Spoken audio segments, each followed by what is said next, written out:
The cold came first, not the kind that makes you shiver, the kind that stops your heart. I lay there in the wreckage of the overturned stagecoach, pinned beneath splintered wood and shattered dreams. Blood froze on my temple. My fingers, blue and stiff, clutched a leather satchel against my chest. Inside that bag were papers. Papers that proved Harrison Blackstone murdered my father. Papers worth killing for. The blizzard screamed through the broken window. Snow buried everything. The driver, old Hank, hadn't moved in hours. My sister Linnea whimpered beside me, barely conscious. I closed my eyes. This was how it ended. A thief frozen in the Colorado mountains, but then, through the howling wind, I heard something. Footsteps. Heavy, deliberate. A shadow fell across the wreckage. I thought it was death coming for me. I was wrong. It was a man. A mountain of a man with frost in his beard and fire in his eyes. He reached down with a scarred, rough hand. "I've got you," he said. His voice cut through the storm, and in that moment everything changed.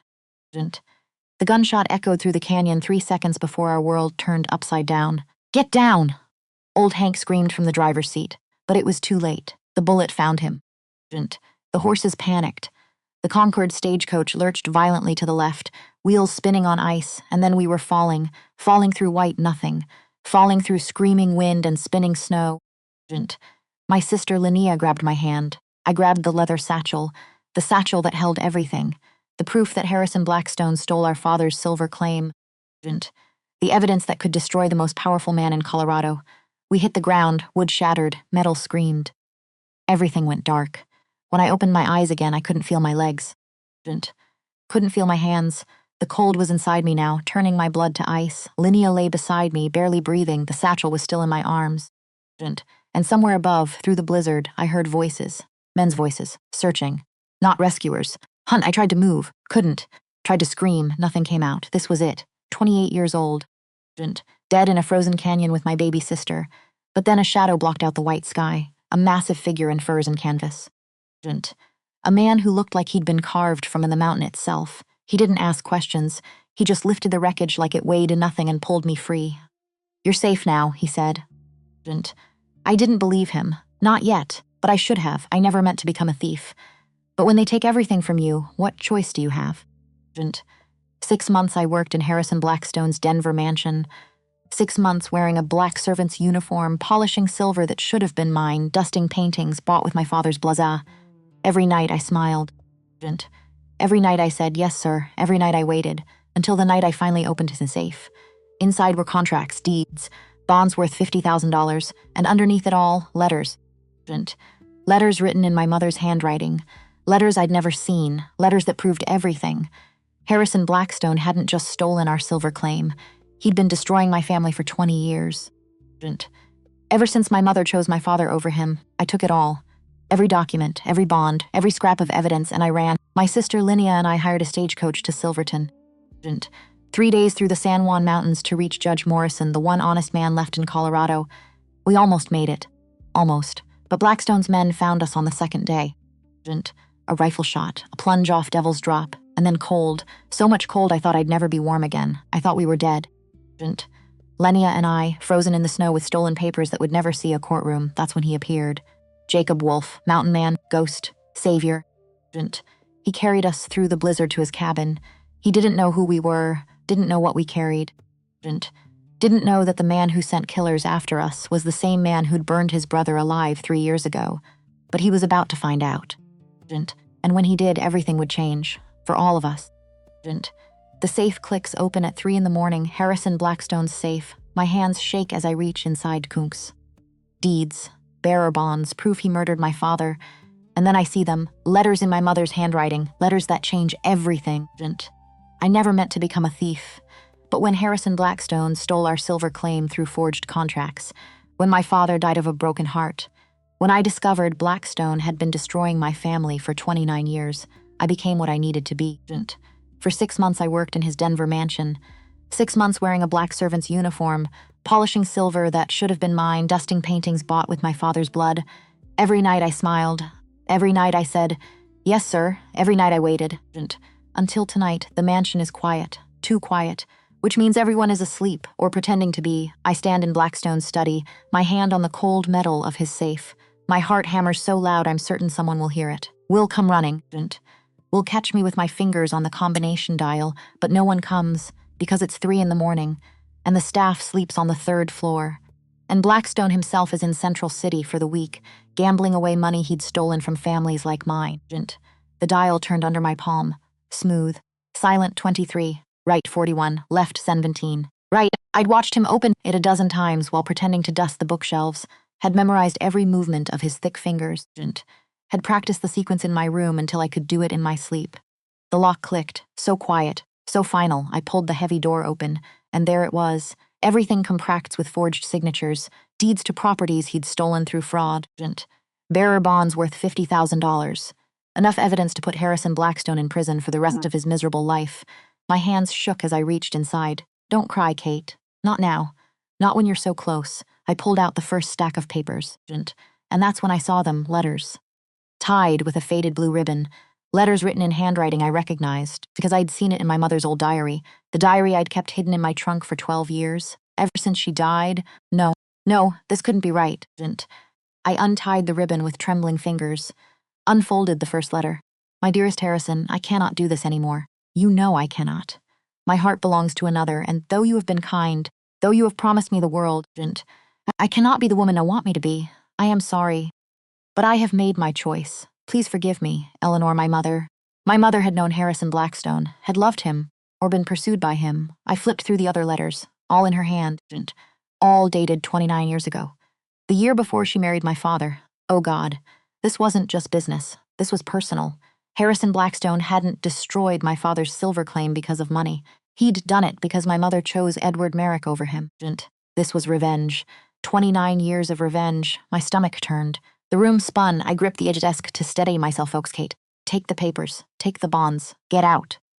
I shoved everything into the leather satchel I'd brought, closed the safe, spun the dial to lock it again. My hands wouldn't stop shaking. I crossed the study, opened the door. The hallway stretched dark and endless before me. Every shadow looked like a person. Every creak sounded like footsteps. I moved quickly, down the hall, past the portraits of Blackstone's dead ancestors staring down with cold eyes, past the sitting room where I'd served tea to his business associate while they laughed about railroads and silver claims and broken men, to the servants' staircase. Down. The kitchen was empty. The back door was unlocked. I slipped through, into the cold October night, and I ran. Linnea was waiting, my baby sister. 16 years old, too young to be part of this, but I couldn't leave her behind. Not when Blackstone had already noticed her, had already offered to sponsor her education at some fancy boarding school in Boston, which was just another way of saying he wanted to control her, like he controlled everything else. Did you get it? Linnea whispered as I burst through the door of our rented room. She sat on the narrow bed, already dressed in her traveling clothes, her carpet bag packed and ready. I held up the satchel. Everything. Her eyes went wide. We have to go. Now, because I couldn't risk waiting until morning. Couldn't risk Blackstone returning early. Couldn't risk him discovering the safe had been opened. Linnea grabbed her bag. I grabbed mine. We left everything else behind. The room we'd rented for 3 months, the dresses I'd sewn by hand, the books Linnea loved to read. None of it mattered. Only survival mattered. Only justice. We slipped out the back entrance of the boarding house and into the alley, the cold bit through my thin coat. Winter was coming early this year. Too early. Where are we going? Linnea asked. Silverton? That's 3 days by stagecoach. Judge Morrison is there, Father's old friend. The one honest judge left in Colorado. You think he'll help us? He has to, because no one in Denver would. Blackstone owned the judges here, owned the politicians, owned the newspapers. But Augustus Morrison was different. Father had saved his life once during a mine collapse in Leadville. Morrison owed us, and I was about to collect. We bought tickets on the morning coach to Silverton, paid extra for privacy, which meant we got the rear-facing seats in the Concord stagecoach with only 2 other passengers, an older woman in black mourning clothes who didn't speak, and a traveling salesman who talked too much. But I didn't care. I just needed to get out of Denver, needed to put mountains between us and Harrison Blackstone. The driver was a man named Hank, weathered face, kind eyes. He helped Lynch into the coach with a gentle hand. Long trip ahead, ladies. You got warm clothes, I said. He looked at me. Really looked, like he could see the fear I was trying to hide. You running from something? My heart stopped. No, just visiting, family. He nodded slowly, didn't believe me, but didn't push. Well, you stay safe.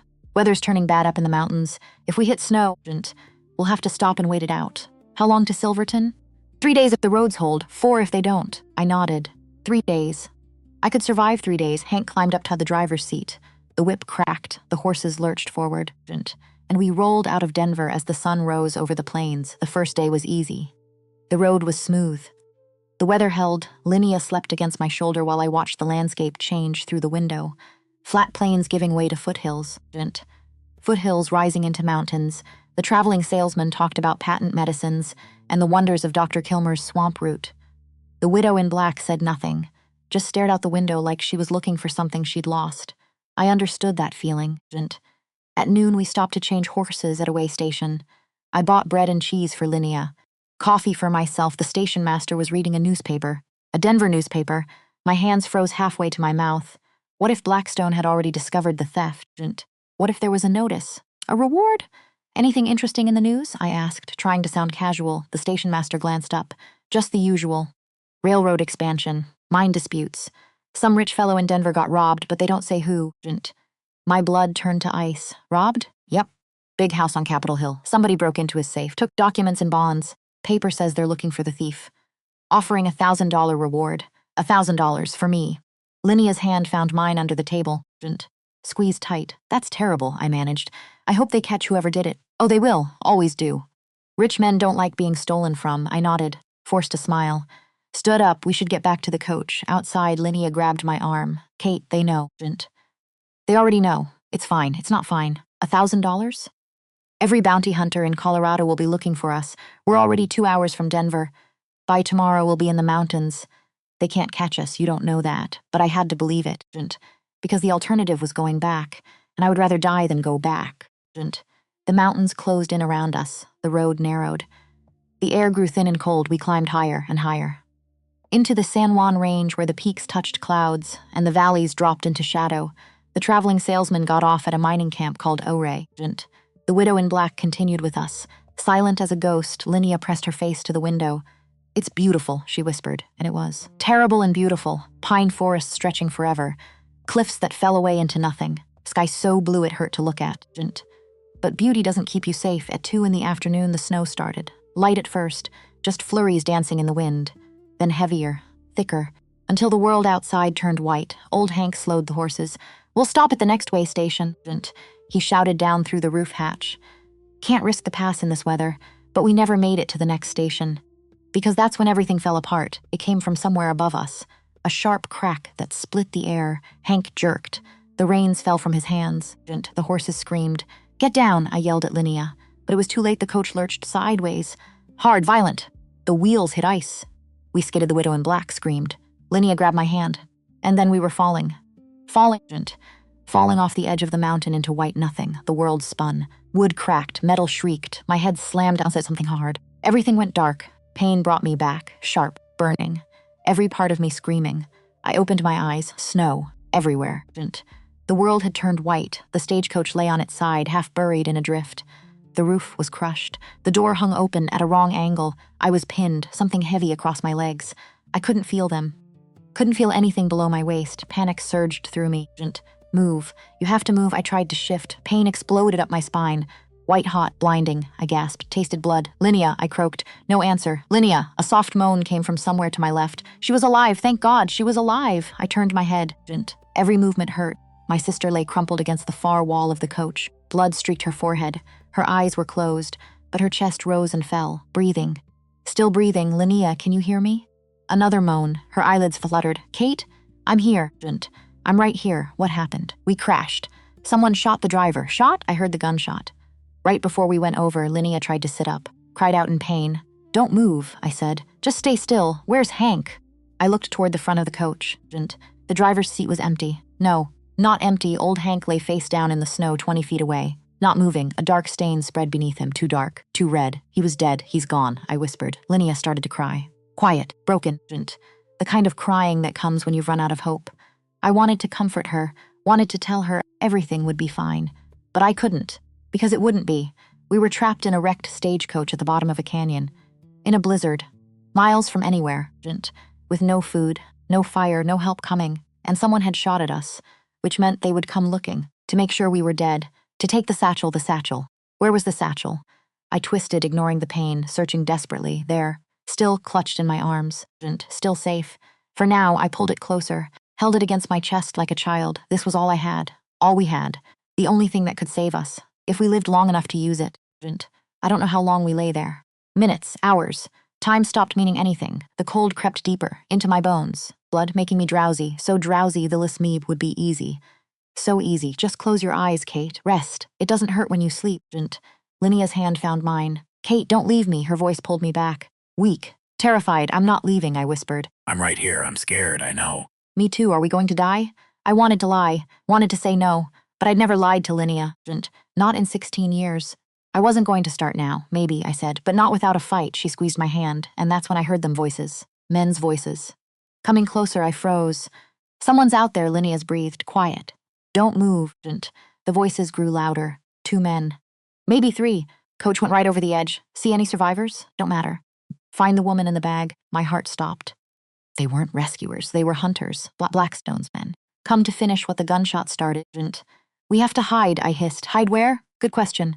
The coach was destroyed. We were exposed. Trapped. I looked around desperately. There, the luggage compartment in the rear. Small. But maybe big enough. Can you move? I asked Linnea. I think so. We have to get into the luggage box. Now. She nodded. I pushed against the debris, pinning my legs. Pushed. Something shifted. Pain shot through me, but my legs came free. I couldn't feel them. Couldn't tell if they were broken or just numb. Didn't matter. I crawled, dragged myself toward the rear of the coach. Linnea crawled beside me, painful, full every movement agony. The voices were closer now. Check the driver. Dead, what about the passengers? We reached the luggage compartment. I wrenched it open, empty. Thank God. Get in, I whispered. Linnea climbed inside. I pushed the satchel in after her. Then, we pressed together. Sisters. Breathing. Alive. I pulled the door closed just as the first man reached the coach. Through the crack in the door, I could see him. Tall, broad, dressed in a heavy coat and fur hat. A rifle slung over his shoulder. He kicked the side of the coach. Anyone alive in there? Silence. He circled around, pulled the door open, looked inside. I held my breath. Linnea's hand gripped mine so tight it hurt. Don't see us. Please don't see us. Nothing, the man called. Just the widow. Dead, my stomach turned. The woman in black. Gone. What about the Merrick woman and her sister? Another voice, younger. Closer, don't see them. Maybe they got thrown clear, then find them. Blackstone wants proof, and he wants that satchel, proof. They were going to kill us, not just capture us, kill us, and bring our bodies back to Blackstone as evidence. The first man started walking around the wreckage, searching, looking in the snow, under debris, getting closer to the luggage compartment. Closer. His boots stopped right in front of the door. This is it. This is how we die. I closed my eyes. Said a prayer I hadn't said since my mother died. Please, God, if you're there, if you're listening, please. The man reached for the latch, and then a gunshot cracked through the canyon. The man with the rifle spun around. What the hell? Another shot. This one hit the snow at his feet. He dove for cover behind the coach. Who's shooting? The younger voice yelled. I don't know. A third shot. This one hit the man in the shoulder, he screamed. Fell, grabbed his rifle and fired blindly into the trees. Run, someone shouted. It's Wolfe! Wolfe? Who is Wolfe? The 2 men struck the slope, running, stumbling through the snow. More gunshots followed them. Not hitting, just driving them away, and then silence. Long, heavy, broken only by the wind. I didn't move. Didn't breathe. What if this was a trick? What if Wolfe was another one of Blackstone's men? Footsteps crunched in the snow, slow, deliberate. Coming toward the coach, I pressed myself deeper into the compartment, held Linnea close. The footsteps stopped. A shadow fell across the luggage door, and then a voice, deep, rough, like gravel and smoke. You can come out now. They're gone. I didn't move. I know you're in there. I saw them looking for you. Saw you hide, still didn't move, the man sighed. My name is Jacob Wolfe. I live up the mountain. I heard the crash. Came to help, or harm. How was I supposed to know? If I wanted to hurt you, I would have let those men find you, he said. Now come out before you freeze to death. He had a point. I pushed the door open. Light flooded in, blinding white. Jacob Wolfe, mountain man, he was massive, taller than any man I'd ever seen. Broader, wrapped in furs and canvas, a thick dark beard covered his jaw and his eyes, gray. Like storm clouds, like steel. They looked at me with something I hadn't seen in months. Concern, you hurt? He asked. I don't know. Can you walk? I don't know. He reached down. I flinched. He stopped. Easy, he said softly. I'm not going to hurt you. There was something in his voice. Something honest. Something safe. I took his hand. His grip was warm, strong. He pulled me out of the compartment like I weighed nothing, set me down gently in the snow. My legs buckled. He caught me before I fell. Linnea, I gasped. My sister, I've got her. He reached into the compartment and lifted Linnea out, carried her like a child. She looked at him with wide, frightened eyes. It's okay, I told her. He's helping us. Jacob looked at the wreckage, at old Hank's body, at the blood in the snow. This wasn't an accident, he said quietly. No, someone tried to kill you. Yes, why? I looked at the satchel, still clutched in my arms. It's a long story, we've got time, but not here. Those men might come back with friends. We need to move. Move where? My cabin. 2 miles up the mountain, 2 miles. With no feeling in my legs, I can't walk 2 miles, I know. He set Linnea down. Then before I could protest, he scooped me up in his arms, like I was nothing, like I didn't weigh more than the snow. I should have been embarrassed, should have protested, but I was too cold, too tired, too grateful. He pulled a thick blanket from his pack and wrapped it around me, then picked up Linnea with his other arm. Carrying both of us, hold on, he said, and he started walking, up the mountain, into the storm, away from the wreckage, away from death, towards something I didn't understand yet, but would, soon. The journey was a blur, white on white, wind screaming, Jacob's chest rising and with steady breath. He didn't speak, didn't stop, just walked. Step through snow that came up to his knees, through wind that tried to knock him down, but he didn't fall, didn't stumble. He moved like the mountain itself, ancient, unshakable. Sure, I slipped in and out of consciousness. The cold pulled at me, tried to drag me under, but every time I started to fade, Jacob's heartbeat pulled me back, strong, steady, alive. Linnea had passed out against his shoulder. Her face was pale. Too pale. Is she okay? I whispered. She will be. How do you know? Because I won't let her die. Simple. Certain. Like a promise. The kind of promise you believe. Because the man making it looked like he could fight God himself and win. The wind began to die. The trees grew thicker, and then, through the swirling snow, I saw it. A cabin. Strong. Built into the side of the mountain like it had grown there. Smoke rose from the chimney. A fire. Warmth. Life. Jacob kicked the door open and carried us inside. Heat hit me like a physical force. After hours in the cold, it was almost painful. My skin screamed. My lungs gasped. Jacob laid us on a large bed in the corner, piled thick furs and blankets over us. Don't move, he said. Too fast and you'll go into shock. He moved to the stove, poured hot water from a kettle in a tin basin. The cabin was small but immaculate. One room, a bed, a table, a stove, shelves lined with supplies. Furs hanging on the walls, a rifle over the door, everything a man would need to survive alone, and nothing more. Jacob brought the basin over, knelt beside the bed. I need to check your injuries, he said, looking at me. I nodded. He was gentle. His hands were rough from work, but careful as he examined my legs, checked my head where I'd hit it in the crash. Nothing broken, he said finally. Bad bruising, possible concussion. You'll hurt for a while, but you'll live. He moved to Linnea, checked her the same way. The bleeding's already stopped, reflowed through me. We were alive. Battered. Bruised. But alive. Jacob stood, poured dark liquid from a bottle into 2 tin cups. Drink this. Whiskey and honey. It'll warm you from the inside. I took the cup with shaking hands. The liquid burned going down. But it was a good burn. A warming burn. Beside me. Linnea stirred. Her eyes opened. Kate? I'm here. She looked around the cabin, at Jacob standing by the stove. Fear flickered across her face. He saved us. His name is Jacob. Jacob nodded to her, said nothing, just returned to the stove and started preparing soup. Linnea looked at me. Where are we? His cabin. In the mountains. Those men. Gone. For now, they'll come back, I know. What are we going to do? Good question. I looked at the leather satchel lying at the foot of the bed, still intact, still holding everything. I don't know yet, I admitted. Jacob brought over bowls of soup. Hot. Simple. Just broth and vegetables. But it was the best thing I'd ever tasted. We ate in silence. The fire crackled. The wind howled outside, but inside we were safe. For now.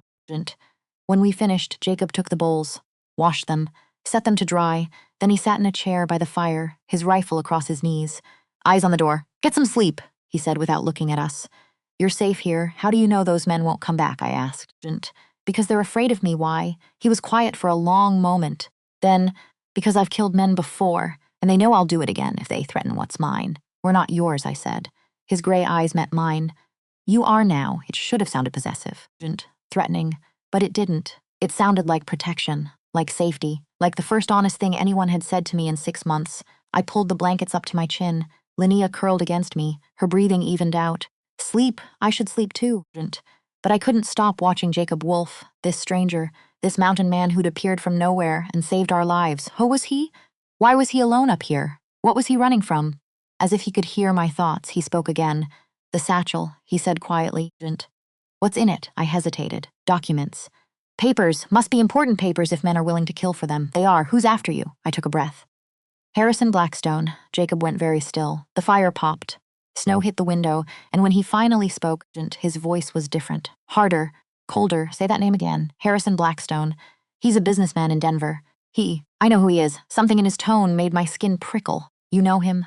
Jacob stood, walked to the window, stared out into the storm. His hands gripped the windowsill so hard his knuckles went white. 3 years ago, he said slowly, he was 25. He was 25, about to get married. We owned a ranch together down in the valley past tense. Owned. My chest tightened. Harrison Blackstone wanted our land, Jacob continued. For the railroad, the Colorado Pacific. Caleb told him no. We'd worked that ranch since we were boys. It was ours. We weren't selling. He paused. 2 weeks later, our barn caught fire. Middle of the night. Caleb ran in to save the horses. He didn't come out, because someone had barred the doors from the outside. Oh God, the next morning, I found evidence. Boot prints. A can of kerosene.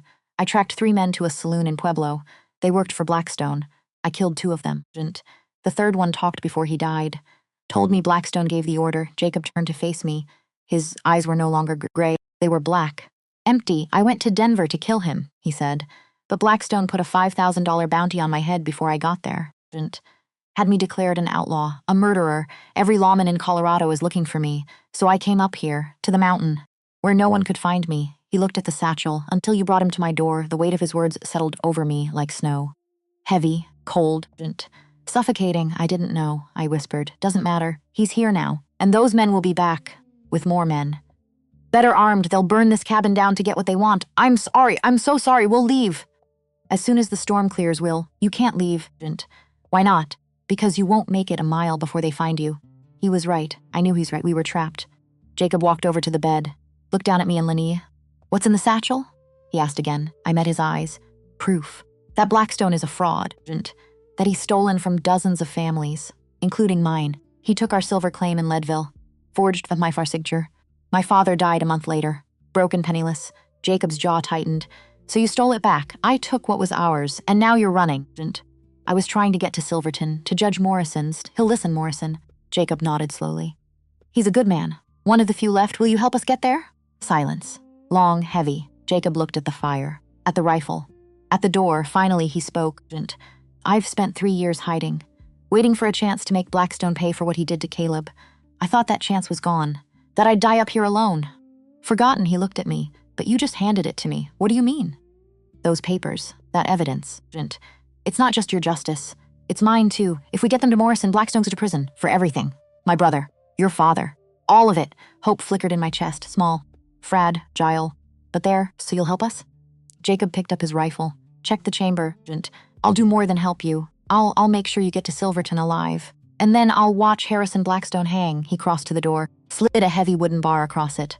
Locked. Barricaded. Safe. For tonight, get some sleep, Kate Merrick, he said. Tomorrow when those men come back, and they will come back, we'll be ready. I closed my eyes. Felt Linnea's warmth beside me. Heard the fire crackling, heard Jacob moving around the cabin, checking windows, loading guns. Standing watch, a stranger. A mountain man. An outlaw with a bounty on his head, but somehow, lying there in his cabin, I felt safer than I had in months. Maybe safer than I'd ever felt, because Jacob Wolfe wasn't just protecting us. He was fighting the same enemy, for the same reasons. And men like that, men with nothing left to lose and everything to fight for, they were dangerous. And right now, dangerous was exactly what we needed. I woke to the smell of coffee. Strong, bitter, real. For a moment, I forgot where I was. Forgot crash. Forgot the men hunting us. Forgot everything, except the warmth of the blankets and the soft sound of Linnea breathing beside me. Then I opened my eyes and remembered. Jacob Wolfe stood at the stove, his back to me. Broad shoulders silhouetted against the morning light filtering through the frost-covered window. He was cooking something, bacon maybe, or salt pork. The sizzle filled the small cabin with a sound so normal it seemed impossible. Because nothing about this was normal. You're awake, he said without turning around. How did he know? How did you? Your breathing changed. Of course it did. Mountain men probably tracked elk by their heartbeats. I sat up slowly. Every muscle in my body screamed. The bruises from yesterday had bloomed overnight into spectacular shades of purple and black. My ribs ached, my head throbbed, but I was alive. We were alive. How's your sister? Jacob asked. I looked down at Linnea. Still asleep, her face was peaceful. Young, too young for any of this. She's okay, I think. Check her head. The wound from yesterday, I gently brushed Linnea's hair back. The cut on her forehead had stopped bleeding, scabbed over, not deep, she'd have a scar. But she'd live. It looks good. Jacob nodded. Brought over 2 tin cups of coffee, set one on the small table beside the bed. Drink. You need the warmth. I took the cup with both hands, let the heat seep into my frozen fingers. The first sip burned. The second warmed me from the inside. The third made me feel almost human again. Thank you, I said. For what? The coffee. The warmth. Saving our lives. Take your pick, he shrugged. Like pulling 2 half-frozen women out of a snowstorm was something he did every Tuesday. Storm's still going, he said, nodding toward the window. I looked. White, nothing but white. Wind howling, like something alive. Something angry. How long will it last? Day. Maybe two days trapped in a cabin with a stranger, a wanted man, an outlaw. Should have terrified me. Except it didn't, because the only thing more terrifying than Jacob Wolfe was what waited outside. Blackstone's men, the cold. Death. At least here we had a chance. They'll come back, I said quietly. Those men. When the storm clears, I know. There might be more of them next time, probably. We should run. Get to Silverton before they. You won't make it. His voice was flat. Certain, you don't know that. I do. It's 30 miles to Silverton. Through mountain passes. In winter. With men hunting you. You'd be dead in 6 hours. He was right. I hated that he was right. But he was. I sipped my coffee. Tried to think. There had to be a way. Had to be. What if we wait them out? I suggested. Stay here until spring. They can't search forever. Jacob turned from the stove. Looked at me with those storm gray eyes. You really think Blackstone will give up? No, I didn't. Men like Harrison Blackstone didn't give up. They crushed. They destroyed. They won. Always. So what do we do? My voice cracked. Just wait here to die? No, then what? Jacob poured himself coffee, his rifle leaning against the armrest, always within reach. We fight. Fight? There are 3 of us. One of us is 16. And you're wanted. I know. So how exactly do we fight Harrison Blackstone's entire army of hired guns? We don't fight his army. We fight smart. I waited. He took a long drink of coffee. Set the cup down. Those men yesterday. They weren't soldiers. They were trackers. Blackstone sent them to find you. To confirm you were dead. To retrieve the satchel. Right, which means Blackstone doesn't know for certain where you are, doesn't know if you survived the crash. He's guessing. Hope flickered. Small. But there, so we use that, I said slowly. We stay hidden. Let him think we died in the storm. Exactly, but eventually he'll find the coach. He'll search. He'll find a burned-out wreckage. No bodies, no satchel, no evidence. I stared at him. You want to burn the stagecoach? Already did. Last night. While you slept? What? You went back out there in the storm? Had to. Couldn't risk them finding it intact. Couldn't risk them tracking our prints back here, but the bodies, old Hank, the widow, buried them, as best I could in frozen ground. Said a prayer. He said it so simply, like burying strangers in a blizzard was just another task. Chop wood, fetch water, bury the dead. I didn't know what to say. This man, this stranger, had risked his life, in the dark, in the storm, for people he didn't know. Thank you, I whispered. He nodded once. Looked away. Uncomfortable with gratitude, or maybe just uncomfortable with human connection, hard to tell with mountain men. Linnea stirred beside me. Opened, confused, frightened. Kate, I'm here, sweetheart. She sat up, winced, looked around the cabin, at Jacob, at me. Where are we? We're safe. Those men, gone. For now. She started to cry, not loud, not dramatic.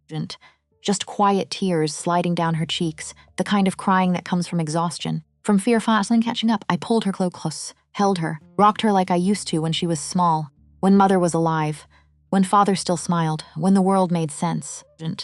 Jacob stood, walked to the door, gave us privacy. Even in a one-room cabin, he found a way. I want to go home, Linnea whispered against my shoulder. I know, I want father, I know, I'm scared. Me too, she pulled back. Looked at me with red-rimmed eyes. What are we going to do? I glanced at Jacob, standing by the door, staring out through a crack in the shutters. Watching. Always watching. We're going to survive, I said. And then we're going to make Blackstone pay. The storm didn't let up. If anything, it got worse. Wind screamed. Snow fell in sheets. The world outside the cabin disappeared entirely. We were alone, isolated, cut off from everything, which was terrifying and strangely comforting, because if we couldn't get out, Blackstone's men couldn't get in. Jacob spent the morning reinforcing the cabin, dragging heavy logs against the door, nailing wooden planks across the windows. Turning our sanctuary into a fortress, Linnea and I watched, helped where we could, handed him nails, held boards steady, tried to be useful. You've done this before, I observed as Jacob hammered another plank into place. Done what? Prepared for a siege. He didn't answer, just kept hammering. But I saw it in his eyes. Yes, he'd done this before, had fought before, had survived before. The question was, would he survive again? By afternoon, the cabin was secure. Every window covered, every crack sealed, the door barricaded. We sat around the small table. Jacob had made soup again, simple, hot. Filling, we ate in silence, until Linnea spoke. Mr. Wolfe. He looked up, just Jacob. Those men yesterday, will they really come back? He set down his spoon, considered his answer. Finally, yes, how many? More than before. Maybe 5, maybe 10. Can you fight 10 men? If I have to.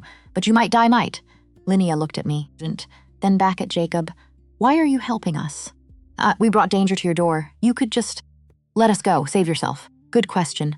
I'd been wondering the same thing. Jacob was quiet for a long time, staring at his soup, at the fire, at something only he could see. 3 years ago, he finally said, a man came to my door, a traveler, lost in a storm. I almost didn't let him in, almost told him to keep moving, because I didn't want company, didn't want responsibility. He paused, but I let him in, fed him, let him sleep by the fire. In the morning, he was gone, left a note, said, thank you for seeing me as human. Jacob looked at Linnea, then at me. That man was Father Matthias Crane, a priest from Leadville. He was the only person in 3 years who treated me like I wasn't a monster, wasn't an outlaw. Just a man, his voice roughened. 2 weeks later, I found out I'd saved his life. He'd been running from the same railroad company that killed my brother. They'd burned his church, killed his congregation. He was the only survivor. Oh God, Father Matthias told me something before he left, Jacob continued. He said, when you stop seeing people as human, you become the monster they think you are. But when you help someone in one, you remember who you were before the world broke you. He stood, walked to the window. I don't want to be the monster anymore. Silence fell, heavy, sacred. Linnea wiped her eyes. I swallowed the lump in my throat. This man, this broken, beautiful man, was trying to save himself by saving us, Father Matthias, I said softly. Is he still alive? Yes, he's in Silverton now. Rebuilt his church. Helps people the law won't. He sounds like a good man, the best I've ever known. An idea sparked. Small, but growing, Jacob. When we get to Silverton, when we give the evidence to Judge Morrison, Father Matthias could help us. He could testify about the railroad, about what Blackstone did to his church. Jacob turned, looked at me. You're building a case, I'm building justice. A ghost of a smile touched his lips. The first I'd seen. You're dangerous, Kate Merrick, only to people who deserve it. The storm raged on. We took turns sleeping. Jacob insisted. Said someone had to keep watch. In case, I volunteered for first shift. Sat by the window with the rifle across my lap, trying to stay awake, trying not to think about what tomorrow might bring. But thoughts came anyway. Uninvited, unwelcome. What if we didn't make it? What if Blackstone's men overwhelmed us? What if Jacob died protecting us? What if Linnea... No, stop. Don't go there. Focus on now, on survival, on the rifle in your hands and the fire at your back. You're thinking too loud. I jumped. Jacob stood behind me, silent as a ghost. I thought you were sleeping. Can't sleep when someone's broadcasting their fear across the room. I'm not afraid. He raised an eyebrow. Okay, fine. I was terrified. Tell me about your father, he said. The question caught me off guard. Why? Because fear lives in silence. Talk, it helps. I hesitated. But he was right. The silence was crushing. His name was Edward, I began. Edward Merrick. He was a geologist. Spent 20 years surveying mines across Colorado. Found the Leadville claim when I was 10. Said it was going to change our lives. My throat tightened. It did. Just not the way he thought. What happened? Blackstone heard about the strike. Sent lawyers. They presented a contract. Said my father had agreed to sell. But he hadn't. The signature was forged. Perfect. Undetectable. How do you know it was forged? Because my father was left-handed. The signature was written by someone right-handed. Jacob's jaw clenched. And no one believed you. The judge was on Blackstone's payroll. The case was dismissed. Father lost everything. The claim, our house, his reputation. He died. Not a question, a statement. Heart attack. 1 month after the verdict. The doctor said it was natural. But I know the truth. Grief killed him. Grief. And shame. And knowing he couldn't protect his family. Jacob sat down beside me. Stared into the fire. My brother died the same way, he said quietly. Not the fire. The fire just stopped his heart. But before that, the moment he realized someone had locked those doors, that he was trapped, that I couldn't save him, his voice broke, just for a second, then hardened again. I heard him screaming, pounding on the doors. I tried to break them down, tried to pull them open. But the bar was too strong. And the flames, he stopped, closed his eyes. By the time I got inside, he was gone. Oh God, oh God. I reached out, took his hand, flinched, but didn't pull away. I'm sorry, I whispered. So am I. We sat like that, two broken people, holding hands in the dark, united by loss, by rage, by the need for justice. Finally, Jacob spoke again. You asked why I'm helping you. The truth is, I'm not just helping you, I'm helping Caleb. And your father. And everyone's Blackstone has destroyed. He looked at me. When we get to Silverton, when we bring him down, it won't bring them back. But it'll mean their deaths weren't meaningless. They weren't meaningless anyway, I said. They taught us to fight, did they? Yes, because if they hadn't died, we wouldn't be here. Wouldn't be doing this. Wouldn't be standing up to a monster. Jacob smiled. Sad, but real. You're an optimist. I'm a survivor. Same thing, I think, maybe. Maybe not. But sitting there in the firelight, holding the hand of a man I'd known for less than 2 days, I felt something I hadn't felt in months. Hope. The storm broke, not all at once. Gradually, the wind died first, then the snow thinned, then stopped. By noon, weak sunlight filtered through the clouds, pale, cold, but there. Jacob opened the door, stepped outside. The world was transformed, buried. Everything covered in 3 feet of fresh powder, the trees sagged under the weight. The path disappeared entirely, and in the distance, smoke rose from the valley town, Jacob said, pointing. I followed his gaze. There, miles away. Civilization, safety. Maybe. How far? I asked. 8 miles. 10 through the snow. Can we make it, you? Definitely not. You're both still recovering. So we wait. We wait. For what? He looked at me. For them. And just like that, the hope I'd felt last night vanished, replaced by cold reality. They were coming. Blackstone's men, maybe today, maybe tomorrow. But soon. How do you know? I asked, because the storm's over, and they've had 3 to gather reinforcements, to plan, to prepare. How many do you think? Enough, not reassuring. Not even a little. We went back inside. Rifles, pistols, ammunitions.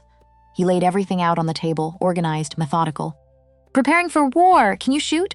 He asked Linnea. She nodded. Father taught us when we were young. Before everything fell apart, good.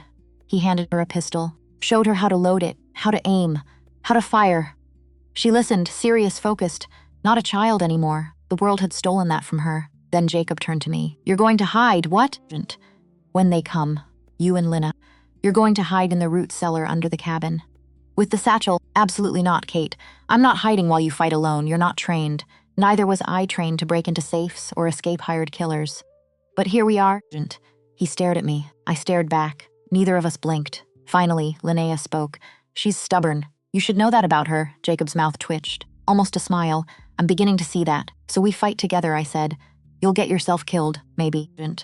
But I'll die fighting, not hiding, he sighed, ran a hand through his hair. You're going to be the death of me, Kate Merrick. Not if Blackstone gets me first? He actually laughed. Short, sharp, but real. Fine, you fight. But you follow my orders. Exactly, no improvising. No heroics. Understood? Understood, liar. I was definitely going to improvise. Probably do something heroic and stupid. But he didn't need to know that yet. Jacob spent the afternoon teaching us to fight, not to kill. To survive, most people freeze when they're scared, he explained. Your body locks up. Your mind goes blank. You become a target. So how do we stop that? Linnea asked. Breathe. Focus. Move, he demonstrated. Slow, deliberate, breathing deeply, eyes sharp, body loose but ready. When someone points a gun at you, your instinct is to run. Don't. You'll get shot in the back. Instead, drop. Make yourself small. Hard to hit. He dropped to the floor, rolled, came up behind the table. Then you shoot back, he mimed, firing. Or you run while they're reloading. What if there's more than one, I asked. Then you pray. And you shoot the closest one first, comforting. We practiced, over and over, drop, roll, shoot. My muscles screamed, my bruises protested. But I kept going because this wasn't practice. This was survival training. And I needed to survive. Linnea was better than me, faster, more agile. 16-year-olds heal quick. By sunset, we were exhausted, sore, but ready. As ready as we'd ever be. Jacob made dinner. Salt pork and beans, simple filling. We ate in silence, each lost in our own thoughts. Tomorrow might be our last day, our last meal, our last everything. The weight of it pressed down. Heavy, suffocating. Tell me something good, Linnea said suddenly. We looked at her. What? Tell me something good. A happy memory. Before all this, I thought. Reached back through the darkness. Found light. 4th of July, I said. 3 years ago. Father took us to see the fireworks in Denver. We had ice cream. Strawberry. We sat on a blanket and watched the sky explode with color. Linnea smiled. I remember, you ate so much ice cream you got sick. Worth it. Father laughed so hard he cried. He was happy that night. We all were. Silence. But softer now. Warmer, Jacob watched us. Your turn, I said to him. My turn what? Happy memory? He shook his head. I don't. Everyone has one. Even you, he was quiet for a long time, then Caleb's wedding day, or what would have been his wedding day. The morning before everything, we were getting ready. He was nervous, kept adjusting his tie, asking if he looked okay. Jacob's voice softened. I told him he looked like an idiot. He punched me. We wrestled, laughed like we were kids again. He smiled. Sad. Distant. That was the last time I saw him happy. Linnea reached across the table, took Jacob's hand. He'd be proud of you, for helping us. For fighting back. Jacob looked at this 16-year-old girl. This child who'd seen too much. Lost too much, you think so? I know so. Because that's what good people do. They fight for others. Even when it's hard, especially when it's hard, I added. Jacob nodded, squeezed Linnea's hand. Thank you, for what? For reminding me why I'm doing this. We took turns on watch again. This time Jacob slept first, or tried to. I could see him, lying on the floor by the fire, rifle beside him. Eyes closed, but never fully asleep. Always ready, always alert. Linnea curled up in the bed, exhausted, asleep within minutes. I sat by the window, watching the moon rise over the snow-covered valley. Beautiful. Deadly. Like everything in this place. Can't sleep either. I turned. Jacob sat up, thought you were sleeping, thought you were keeping watch. I am. Doesn't work if you're distracted. He was right. I was distracted. By thoughts, by fears, by the overwhelming certainty that tomorrow would change everything. Jacob stood, walked over, sat beside me. We watched the moonlight together. What happens after? I asked. After what? After we win. After Blackstone goes to prison. After all this is over. He was quiet. I don't know. Haven't thought that far ahead. You should. Why? Because you deserve a future too, not just revenge. A real future. I'm a wanted man, Kate. There's no future for me. Just survival. That's not true, isn't it? I turned to face him. If we bring down Blackstone, we bring down his whole operation. The railroad, the judges he's bribed, the warrants he's issued.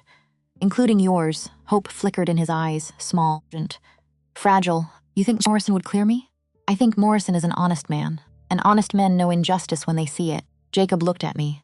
Really looked. Not the way men usually looked at women, but deeper, like he was seeing past my face, past my words. Into whatever was underneath. You really believe that, don't you? That justice exists. That good wins. I have to believe it. Because if I don't, then father died for nothing. And I can't accept that. He reached out, tucked a strand of hair behind my ear. The gesture was so gentle, so unexpected. I froze. You're either the bravest person I've ever met, he said softly, or the most foolish. Maybe both, definitely both. His hand lingered, against my cheek. Warm, rough, real. My heart hammered. This was dangerous.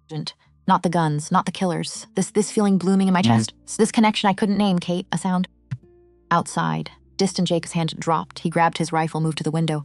Listened. I listened, too, there. Again. Footsteps. In the snow. Coming closer. How many? I whispered. He held up his hand.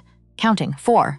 Maybe 5. It's the middle of the night. They're smart. Attacking when we're tired. When we're vulnerable. He turned to me. Wake Linnea. Now.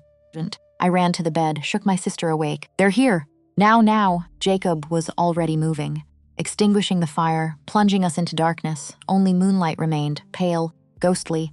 He handed Linnea her pistol, handed me a rifle, positions. Like we practiced, Linnea went to the back window. I went to the side. Jacob stayed at the front. We waited, in the dark, in the silence, listening to footsteps crunch through snow, listening to men whisper orders, listening to death approach, and then a voice, loud, clear, cutting through the night. Jacob Wolfe. We know you're in there. And we know you've got the Merrick women. I recognized that voice. Dalton Cross. Blackstone's enforcer, the one who'd searched the wreckage. The one who'd almost found us. Send them out, Dalton shouted. With the satchel, and we'll let you live. Jacob said nothing. You've got 1 minute, Wolfe. Then we burn you out. 30 seconds passed. 40, 50. Your choice. A torch flew through the air, landed on the roof. Fire, spreading fast. No, I breathed. Jacob grabbed me. Cellar, now. Both of you, we're not leaving you. Go. He shoved me toward the trapdoor in the floor, toward the root cellar, toward safety, but I couldn't. Wouldn't. Not while he fought alone. Kate, please. A window shattered. Another torch. Inside this time, the cabin filled with smoke. Linnea screamed. Jacob cursed and I made a choice. The kind of choice you can't take back. I grabbed satchel, opened the door, and stepped outside, into the moonlight, into the cold, into the circle of armed men. I'm Kate Merrick, I announced, and I surrender. The cold hit me like a fist. After the warmth of the cabin, the night air burned my lungs, froze the tears on my cheeks, made every breath a knife. But I didn't stop, didn't turn back. I walked forward. into the circle of armed men, 5 of them light. Hard to think past the terror screaming in my head. What are you doing? What are you doing? What are you? Kate? No! Jacob's voice. Behind me, desperate. Furious. I didn't look back. Couldn't. Because if I saw his face, I'd lose my nerve, and nerve was all I had left. Dalton Cross stepped forward. Tall, scarred, smiling like the devil himself. Well, the little thief has a conscience. Let them go, I said. The cabin. My sister. Jacob. Let them go, and I'll give you what you want. You're not exactly in a position to negotiate. Neither are you. He laughed, cold. Mean, you've got guts, girl. Stupid guts. But guts, he gestured to one of his men. Check the satchel. A younger man stepped forward. Grabbed the leather bag from my hands. Papers, bonds, evidence. Everything. It's all here, boss. Dalton nodded. Good. Shoot her. Wait. What? No, that wasn't the plan. That wasn't. You said you'd let us go. I shouted. I lied. The young man raised his pistol, aimed at my chest. This is it. This is how I die, in the snow, under the moon. For nothing, I closed my eyes. Thought of father, of Linnea, of Jacob's hands against my cheek. I'm sorry. I'm so sorry. The gunshot cracked. But I didn't fall, because the young man did. He collapsed forward, blood spreading across the white snow. Black in the moonlight. What? Another shot. Another man down. Dalton spun around. Where the hell is that coming from? From the cabin. From the window. Where Jacob stood. Rifle raised. Firing. Again.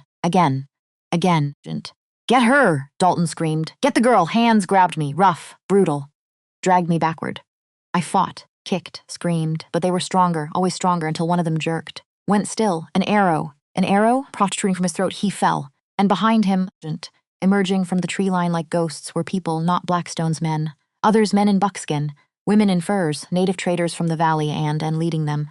Father Matthias Crane. The priest. Gray-haired. Ancient. Carrying a Winchester like he was born to it. Release her, he said calmly. Dalton looked around. At his remaining men. 3. Against a dozen, the math wasn't good. He released me. Stepped back. Hands raised. This isn't over, he hissed. Yes, Father Matthias said. It is. And he pulled the trigger. The silence after gunfire is always strange. Too quiet. Like the world is holding its breath. Waiting to see who's left standing. I stood, shaking. Bleeding from a cut on my arm I didn't remember getting, but alive. Impossibly alive. Jacob ran from the cabin. Didn't stop until he reached me, his hands on my shoulders. My face. Checking for wounds. Are you hurt? I don't think so. What the hell were you thinking? I was thinking I could save you. By getting yourself killed. It worked, didn't it?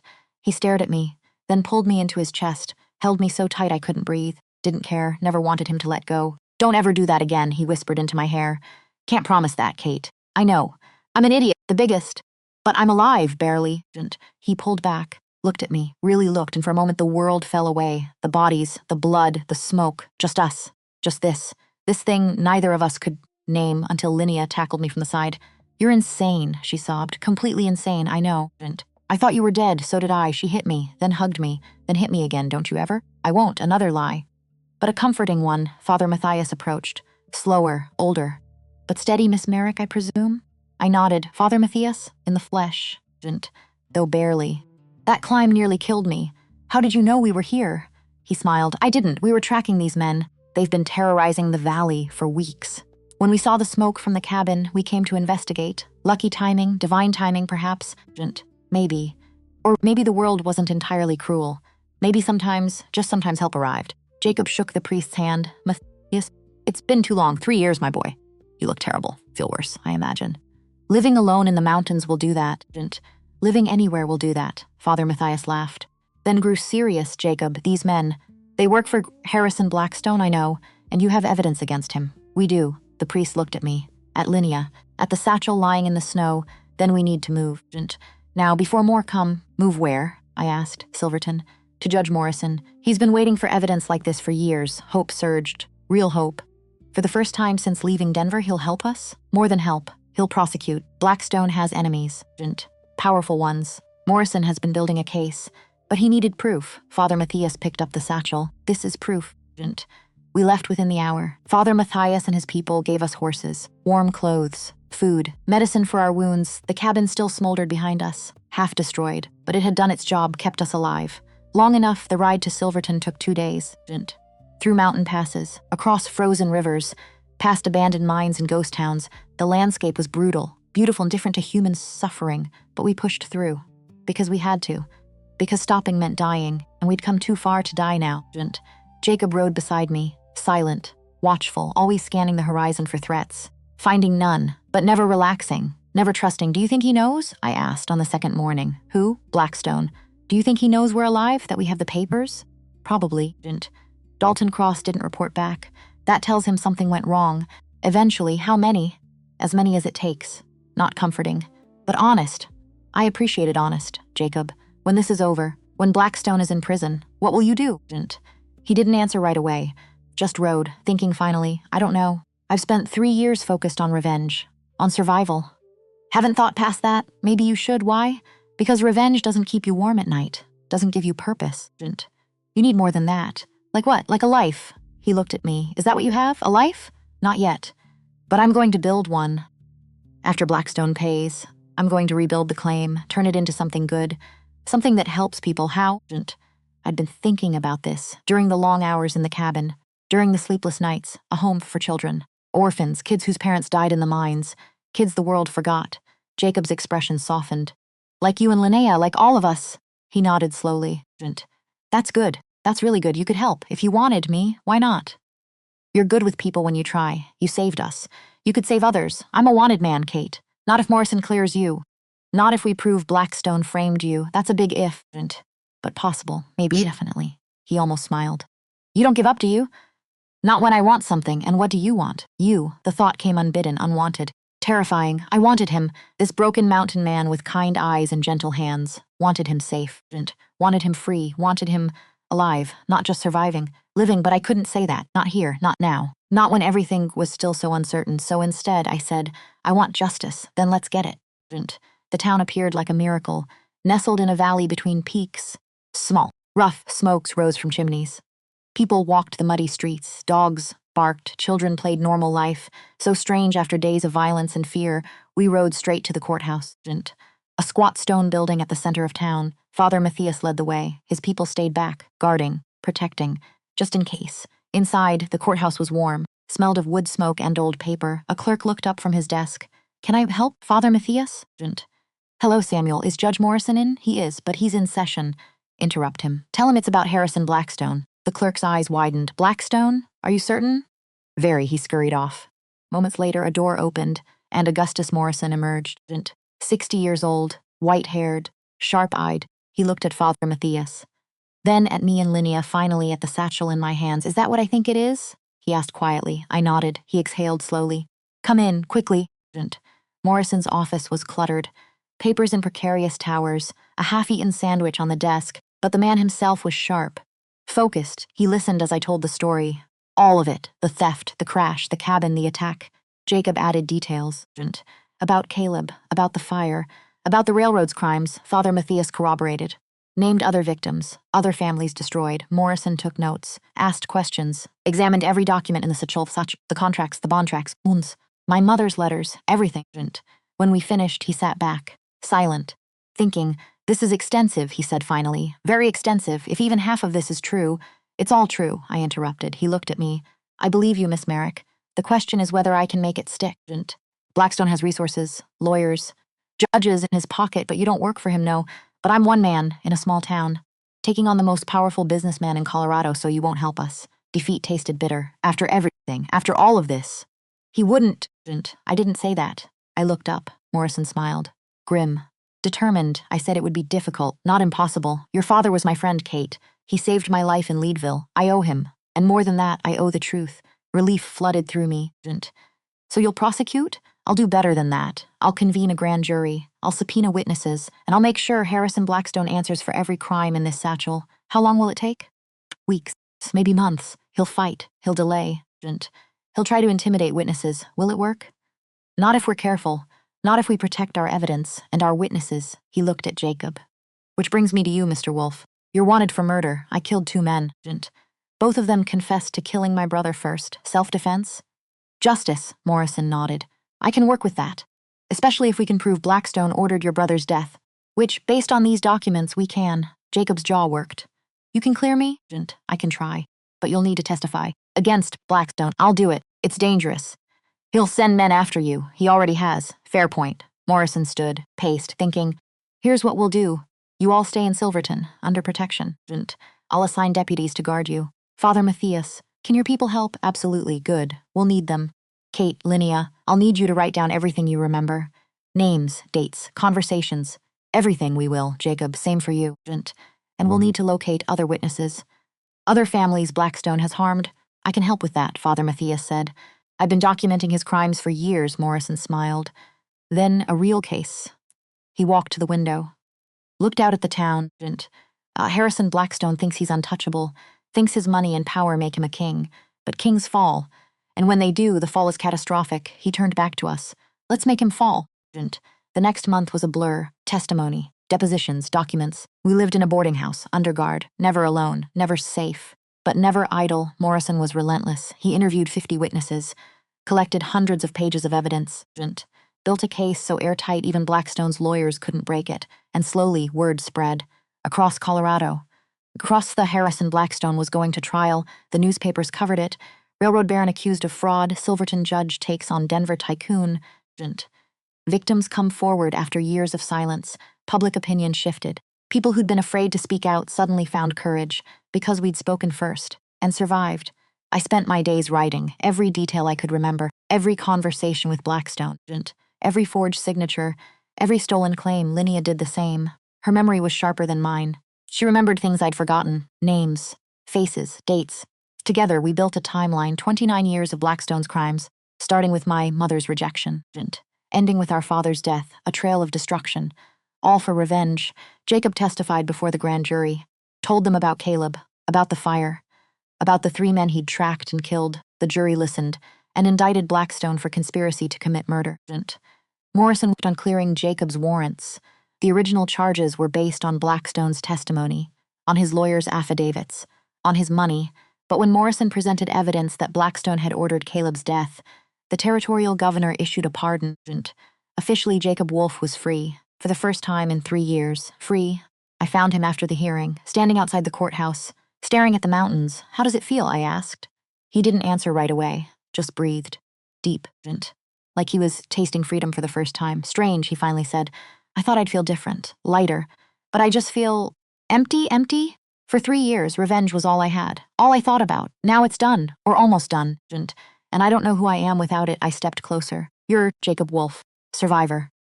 Good man, am I? Yes, I've killed people, Kate, bad people, people who deserved it. Does anyone deserve death? I don't know, but I know you didn't deserve what happened to you, and neither did Caleb. He looked at me.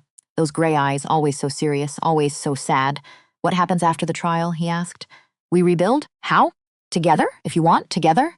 My heart hammered. This was it, the moment. That's choice. I meant what I said, about the children's home, about helping people. I want to do that, and I want you there, if you'll come. He was quiet. For so long, I thought he'd say no, thought he'd walk away, back to the mountain, back to solitude. But then he smiled, small, real, beautiful. I'd like that. The grand jury convened in February. 23 citizens from across the territory, miners, merchants, ranchers, people who'd never met Harrison Blackstone but knew to his reputation. Morrison presented evidence for 3 days, document after document, witness after witness, each one telling their story, each one another piece of the puzzle, a widow whose husband died in a mine collapse. Blackstone had refused to pay compensation, claimed the man was drunk. The investigation proved otherwise. But by then, the family was destitute. A rancher who'd lost his land to the railroad. The deed was forged, the signature perfect. But the rancher was illiterate. Couldn't have signed his own name, a shopkeeper who'd refused to sell. His store burned down 3 days later. No arrests, no investigation. Just ashes. 23 stories. 23 victims. 23 reasons to indict. Told them about father. About the Leadville claim. About the forged signature. How did you know it was forged? The foreman asked. Because my father was left-handed. The signature was written by someone right-handed, murmurs around the room. The foreman made a note. And you stole these documents from Mr. Blackstone's safe? I took back what was ours. That's still theft, Miss Merrick. Is it theft to reclaim stolen property? More murmurs. The foreman didn't answer. Just Linnea testified, after me. She was nervous. Her hands shook, but her voice was steady. She told them about Blackstone's attention, his offers to help her, to send her to school, to sponsor her education. Did he ever touch you? Morrison asked gently. No, but he wanted to. I could see it in his eyes. The jury shifted uncomfortably. Men with daughters, men who understood. What did you do? Morrison asked. I stayed close to Kate. I never went anywhere alone. I was afraid. Afraid of what? That he would take me. Like he took everything else. The room fell silent. The foreman cleared his throat, made another note. Jacob testified on day 3. His testimony was shorter. More direct, Mr. Wolfe. You killed 2 men in Pueblo, is that correct? Yes, why? Because they murdered my brother. Did they confess? The third one did. Before he died, you killed him too? Yes, do you regret it? Jacob looked at the foreman, at the jury. At Morrison, no, the honest answer, the dangerous answer. But the true one, these men, Morrison said. Did they work for Harrison Blackstone? Yes.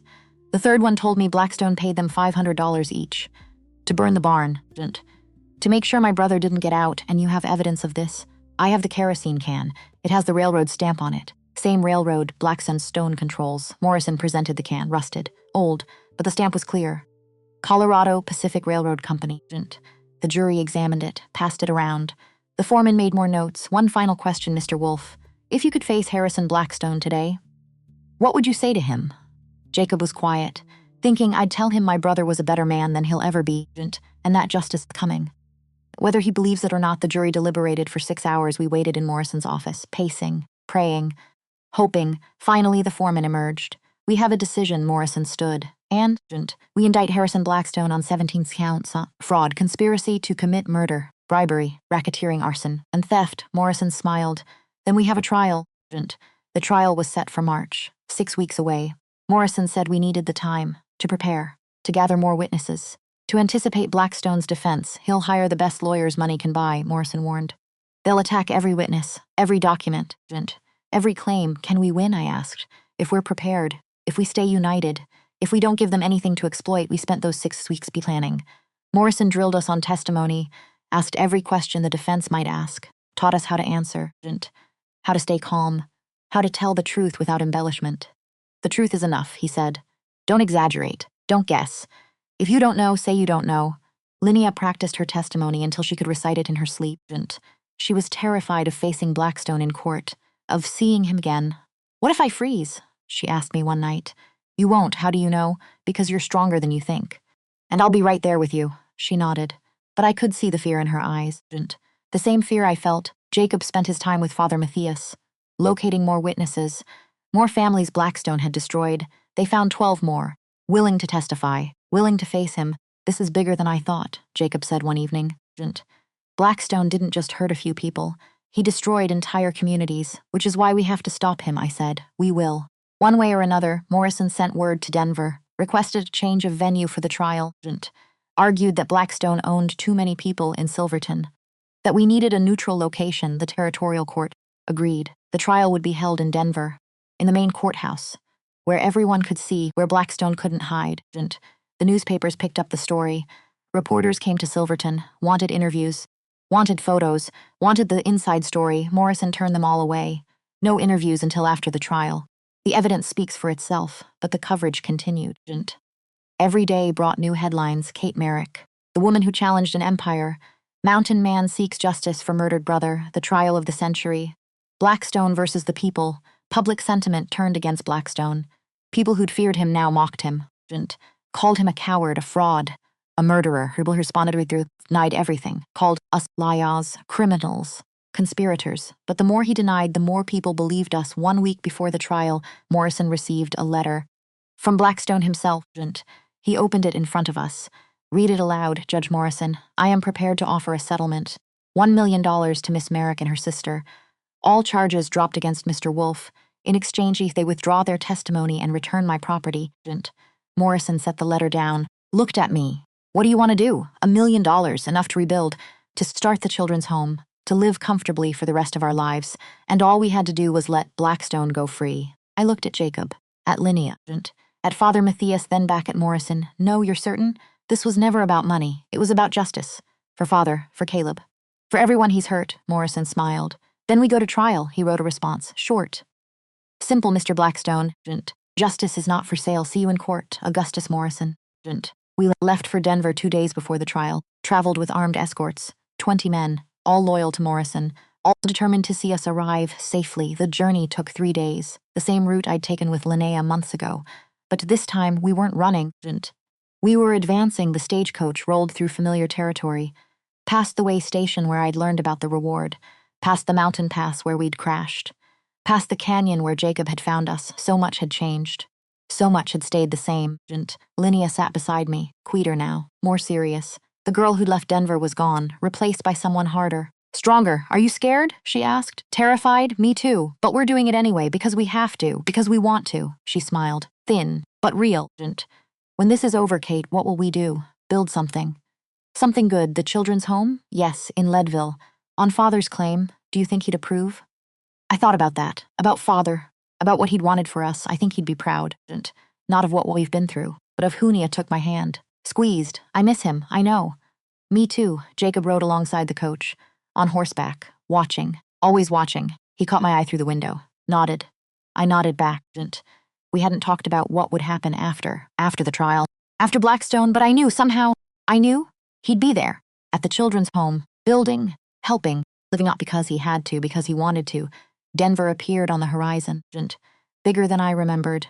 More intimidating. The city where everything started, where Father lost everything, where I'd stolen it back. Now we were returning. Not as thieves, as witnesses, as survivors. The coach rolled through familiar streets. Past Blackstone's mansion. Dark now. Empty.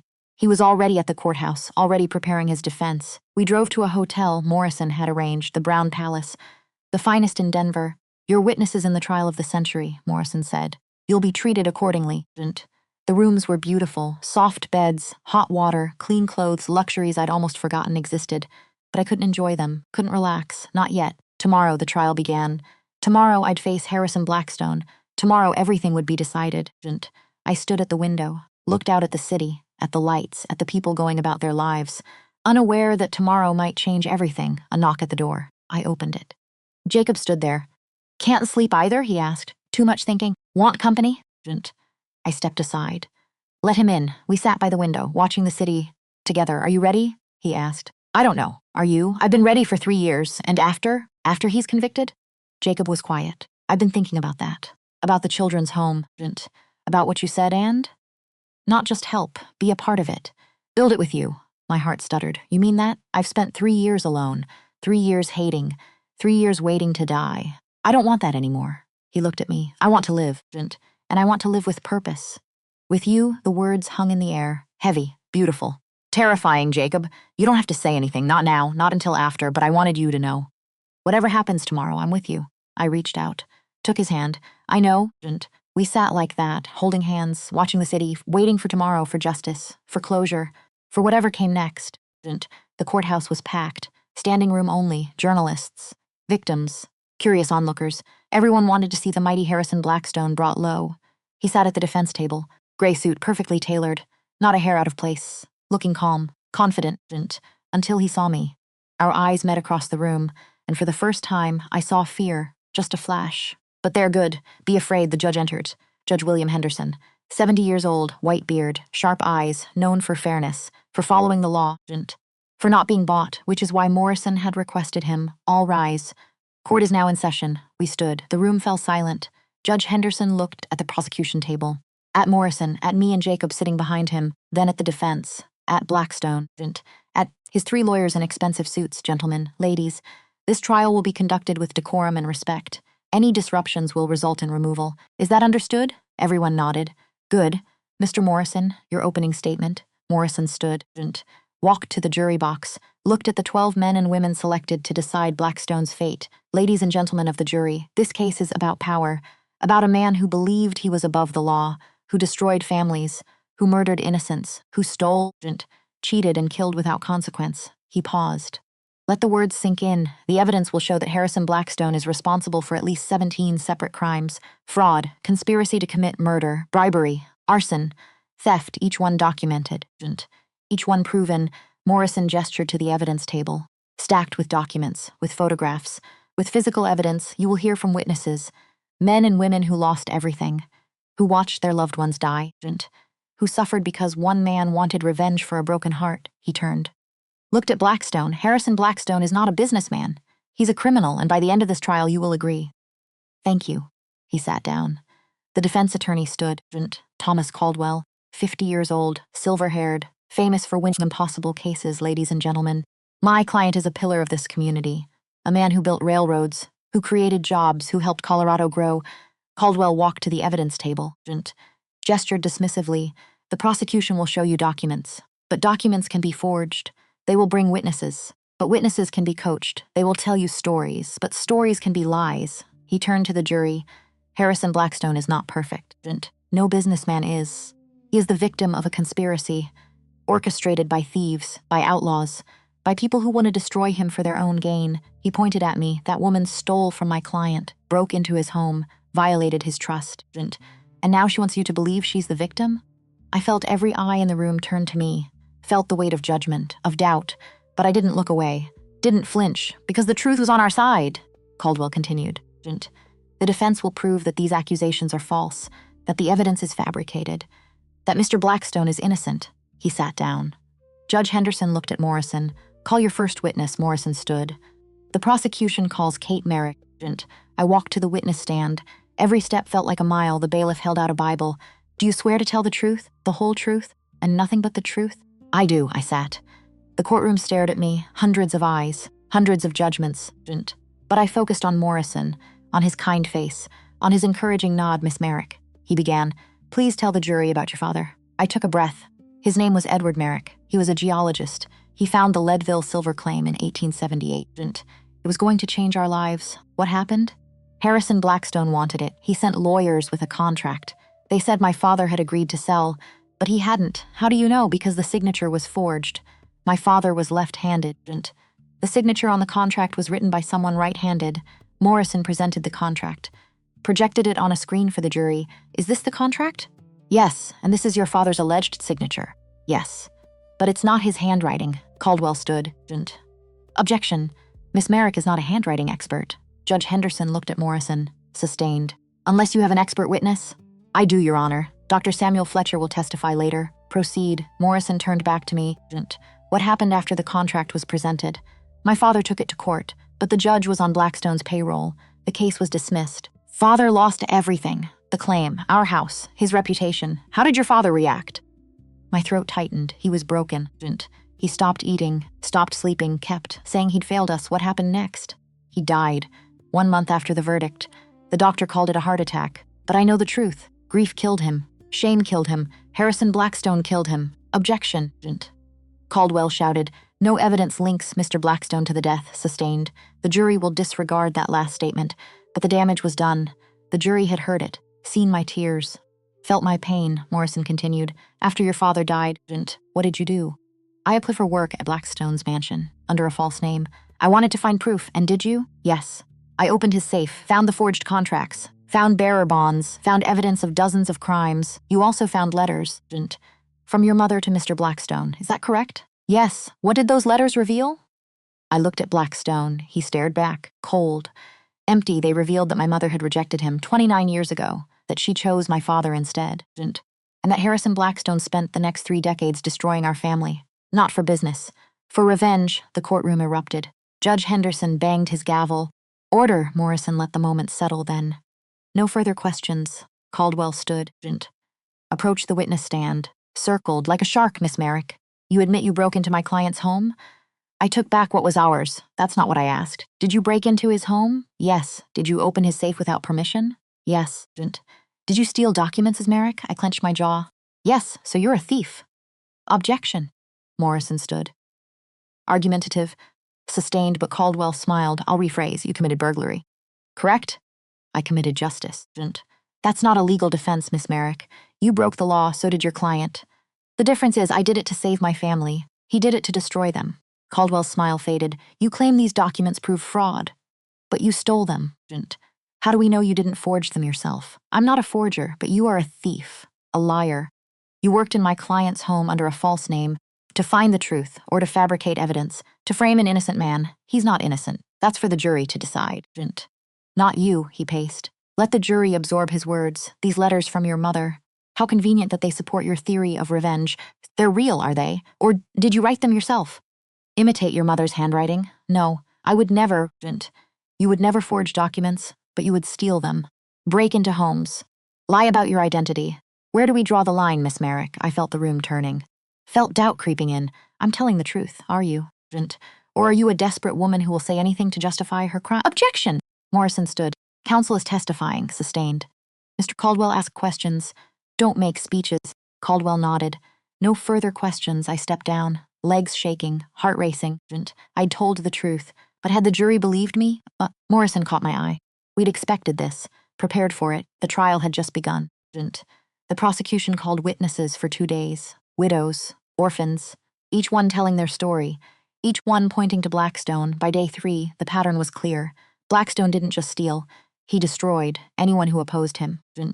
Anyone who had something he wanted. On day 4, Morrison called Jacob. He walked to the stand, tall, steady. Every eye in the room followed him. The bailiff held out the Bible. Jacob placed his hand on it. Do you swear to tell the truth, the whole truth, and nothing but the truth? I do. He sat. His gray eyes found mine. I nodded. You can do this, Morrison approached. Mr. Wolfe, please tell the jury about your brother. Jacob's jaw. His name was Caleb. 25 years old. We owned a ranch together. In the valley south of Leadville, what happened to your ranch? The Colorado Pacific Railroad wanted our land. For expansion, Blackstone sent representatives, offered to buy. Caleb said no. Why? Because it was our home. Our father built that ranch. We weren't selling. What happened next? Jacob's hands gripped the armrests. 2 weeks later, our barn caught fire. Middle of the night. Caleb heard the horses screaming, ran in to save them. His voice cracked. The doors were barred from the outside. I tried to break them down, tried to get him out. But the fire was too fast, too hot. The courtroom was silent. You could hear people breathing. By the time I got the doors open, he was gone. Morrison waited. Let the moment sit. What did you do after? I investigated. Found boot prints, a kerosene can with the railroad stamp. Tracked 3 men to a saloon in Pueblo. What did you learn from these men? I learned they worked for Blackstone, that he paid them $500 each to burn the barn, to make sure Caleb didn't get out. Objection. Caldwell stood. Hearsay, Your Honor, Morrison said. The witness is recounting what he was told by the perpetrators. I'll allow it. But be careful, Mr. Morrison. Morrison nodded. Mr. Wolfe, what did you do with this information? I killed 2 of them. The third one talked before he died, gave me Blackstone's name, gasps around the room. The jury shifted uncomfortably. You killed them? Yes. Do you regret it? Jacob looked at the jury. No, they murdered my brother. They deserve justice. So you took justice into your own hands? The law wouldn't. Blackstone owned the judges, owned the sheriffs. There was no other way. Morrison walked to the evidence table, picked up the kerosene can. Is this the can you found? Yes. And this stamp? Colorado Pacific Railroad Company. Blackstone's railroad. The jury examined it, passed it around. Morrison sat down. No further questions. Caldwell stood, adjusted his jacket, approached for slowly. Mr. Wolfe, you're a wanted man. Correct? I was. Judge Morrison cleared the warrants, but you were wanted for murder. Yes, you admit you killed 3 men. Yes, you tracked them down, hunted them, killed them in cold blood. I killed them for murdering my brother. That's vigilantism, Mr. Wolfe. That's justice. No. Justice is what happens in its courtroom, with a judge. What you did was revenge. Jacob leaned forward. If your brother was burned alive, what would you do? Objection, Caldwell shouted. The witnesses. I'd want answers too, Jacob interrupted. I'd want someone to pay. The difference is you two. Money. Power. I had none of that. So I did what I could. Judge Henderson banged his gavel. Mr. Wolfe, please wait for questions. Jacob nodded, but the jury had heard it. Caldwell regrouped. You claim these men confessed, but they're dead. Conveniently, not conveniently, necessarily. We only have your word. A wanted outlaw's word, a pardoned outlaw, and I have evidence, the kerosene can, boot prints, witness statements from the saloon, witness statements? Caldwell looked surprised. I haven't seen those, because they're new, Your Honor. We located the witnesses last week. They're prepared to testify, then they'll testify. But this witness is done. Mr. Caldwell? Caldwell circled. Mr. Wolfe? Isn't it true you've been living in the mountains for 3 years? Hiding from the law? Yes, and isn't it true you have every reason to hate Harrison Blackstone? Yes, so this testimony is convenient. You help Miss Merrick. She helps you. 2 criminals working together to frame an innocent man. Jacob's eyes went cold. Blackstone murdered my brother. Murdered Kate's father. Destroyed dozens of families. He's not innocent. He's a monster. That's for the jury to decide, then let them decide. Let them see all the evidence. Let them hear all the witnesses, because the truth will bury him. Caldwell stepped back. He'd expected to rattle Jacob, to expose him. But Jacob was unshakable. No further questions. Jacob stepped down. As he passed the defense table, Blackstone spoke, quiet, but loud enough for Jacob to hear. Your brother screamed. At the end, begged for help. Jacob stopped, turned, his fists clenched, the courtroom held its breath. But Jacob didn't attack, didn't shout. He just smiled, cold. Certain, you'll scream louder. In prison, and he walked away. The prosecution rested on day 7. Morrison had presented overwhelming evidence, documents, physical proof. The defense began on day 8. Caldwell called character witnesses, businessmen who swore Blackstone was honest, employees who praised his generosity. But Morrison tore them apart on cross-examination. Mr. Patterson, how much does Mr. Blackstone pay you? I'm his chief accountant. I make $5,000 a year. That's quite generous. Would you say you're loyal to him? Of course, loyal enough to lie for him? Objection sustained. But the seed was planted. Every defense witness had something to gain from Blackstone's acquittal. Money, position, power. Caldwell called a handwriting expert. Dr. Arnold Finch claimed the contracts weren't forged. Dr. Finch, in your professional opinion, is this Edward Merrick's signature? Yes, the stroke patterns match. The pressure points are consistent. Morrison stood for cross-examination.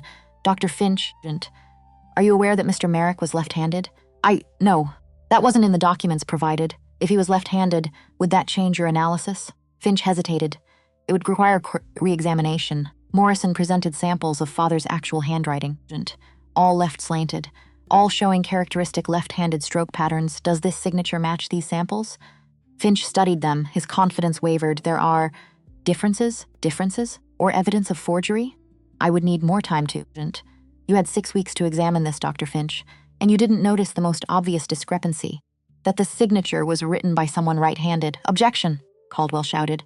Mr. Morrison is testifying again, sustained. But I'll allow re-examination. Morrison smiled. No further questions. The prosecution will call its own expert tomorrow. The next day, Dr. Samuel Fletcher testified, a forensic document examiner with 40 years of experience. He confirmed what I'd known all along. The signatures were forged by someone right-handed, someone skilled, but not perfect. In my professional opinion, Edward Merrick did not sign these contracts. Someone forged his signature, and based on samples of Mr. Blackstone's handwriting, I believe he did it himself. The courtroom erupted. Judge Henderson gavelled for order. Caldwell tried to discredit Fletcher, but his credentials were impeccable, his analysis thorough, his conclusions damning. By day 10, the defense was floundering. Caldwell had one last card to play. The defense calls Harrison Blackstone.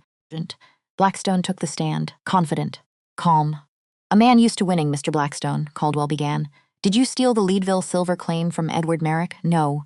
He sold it to me willingly. We had a contract. Did you forge his signature? Absolutely not. Did you order the death of Caleb Wolfe? No. I never met the man. Did you commit any of the crimes you're accused of? No. I'm a businessman. These accusations are absurd. Caldwell sat down. Morrison stood, approached slowly. Mr. Blackstone. You knew Eleanor Merrick? Kate's mother, correct? Blackstone's jaw tightened. Yes. Many years ago you loved her. Objection. Relevance, Your Honor. It goes to motive. I'll allow it, Morrison continued. You loved her. But she chose Edward Merrick instead. That was a long time ago. 29 years. Have you forgiven her? There's nothing to forgive, really. Because you kept her letters. In your safe. For 3 decades, Blackstone said nothing. You kept those letters because you never forgave her. Never forgave Edward. And you spent the next 30 years destroying everything he built. That's absurd, is it? You waited until Edward found the silver claim. Until he had something worth taking. Then you struck. I bought that claim legally, with a forged signature. The signature was verified. By whom? Judges you paid? Expert objection withdrawn. Mr. Blackstone, how many properties do you own in Colorado? I don't know the exact number. More than 50, possibly. And how many of those were acquired through foreclosure? Through sudden bankruptcies? Through convenient fires? I'm a businessman. I take advantage of opportunities. Opportunities you create. By destroying your competition. That's how business works. Morrison walked to the evidence table, picked up a ledger. This is your personal ledger, found in your safe. It lists payments. $500 to Thomas Reeves, $500 to Marcus Dalton, $500 to Clayton James. What were these payments for? Blackstone's composure cracked, just slightly. I don't recall. You don't recall paying $1,500 to 3 men who were later connected to Caleb Wolfe's death. Coincidence, or murder for hire. Objection. Judge Henderson leaned forward. Mr. Blackstone, you will answer the question. Blackstone's eyes darted to his lawyers, to the jury, to the exits. For the first time, he looked trapped. I paid them for railroad work. What kind of work? Clearing land. Removing obstacles, like barns? Like people who refuse to sell? Blackstone stood. Sit down, Mr. Blackstone. Judge Henderson ordered. He sat, but his mask had slipped. The jury saw it. The fear, the guilt, the truth. Morrison pressed harder. You ordered those men to burn the barn, to kill Caleb Wolfe. Didn't you? No, you forged Edward Merrick's signature. Didn't you? No, you've committed fraud, bribery, arson, and conspiracy to commit murder. Haven't you? No. Then why did you offer Kate Merrick $1 million to drop the charges? Silence. Blackstone's face went pale. You did offer her money. Your own lawyer confirmed it in correspondence. Why offer money if you're innocent? It was a settlement. To avoid the cost of trial, or avoid the truth, Morrison turned to the jury. Harrison Blackstone is not a businessman. He's a criminal. And his own testimony proves it. He sat down. Caldwell tried to rehabilitate his client, but the damage was done. Blackstone stepped down, his confidence gone, replaced by something else, desperation. The trial entered its final phase. Closing arguments, Caldwell went first. Ladies and gentlemen, the prosecution has presented a compelling story. But stories are not evidence. You must decide based on facts. And the facts are these. No one witnessed Mr. Blackstone forge a signature. No one heard him order a murder. Everything you've heard is circumstantial. Coincidental, he paced. Kate Merrick is a thief. Jacob Wolfe is a killer. Father Matthias is a religious fanatic. These are the prosecution's witnesses. Are these credible people? Would you trust them? Caldwell pointed to Blackstone. My client is a pillar of this community. He built railroads, created jobs, helped Colorado grow. One mistake, keeping old love letter. He turned to the jury. I ask you to look past the emotion, past the theatrics, and see the truth. Harrison Blackstone is innocent. He sat down. Morrison stood, walked to the jury box.